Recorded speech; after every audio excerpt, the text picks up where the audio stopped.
Years have passed since Jennifer Hills survived the nightmare that reshaped her life. She has rebuilt herself, piece by piece, choosing to use her experience not as a wound, but as a message.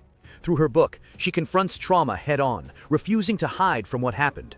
Her story becomes both infamous and influential, praised by some, condemned by others, but impossible to ignore.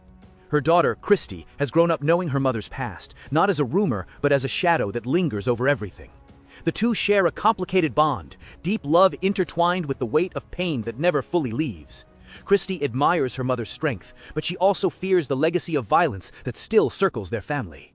What neither of them know is that far away, resentment has been festering for decades. The relatives of the men involved in the original attack have built their own twisted narrative, convincing themselves that Jennifer is the villain responsible for their suffering.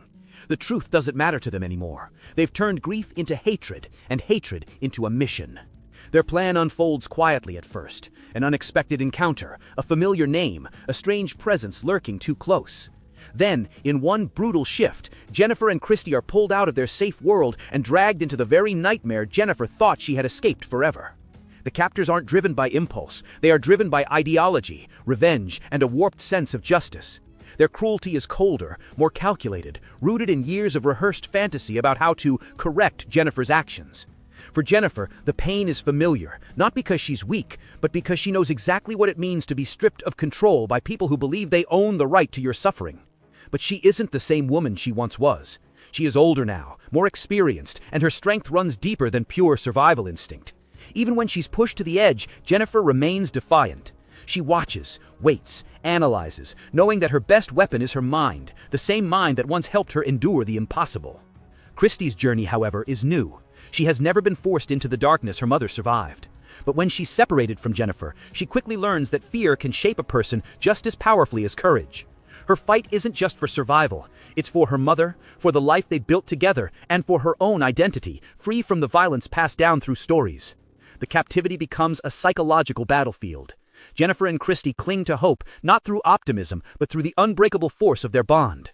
Even apart, they draw strength from each other. That connection becomes the one thing their captors never expected, a force that complicates their revenge and undermines the dominance they believe they wield.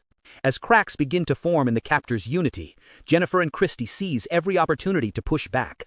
Small acts of resistance, quiet moments of observation, and the rising tension among their tormentors all build toward a shift in power. When the tide finally turns, it does so through grit rather than spectacle.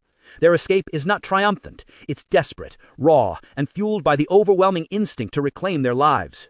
The violence that once defined Jennifer's past now becomes a stark reminder of why she refuses to let history repeat itself. In the aftermath, the world feels eerily still. Jennifer looks at her daughter and sees not the shadow of trauma, but the reflection of endurance.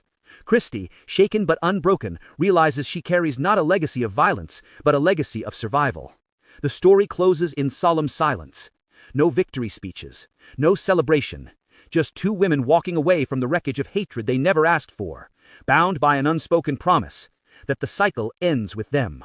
I Spit on Your Grave, Déjà Vu becomes not just a continuation, but a generational story about trauma, survival, and the terrifying persistence of revenge, and the strength required to break free from it.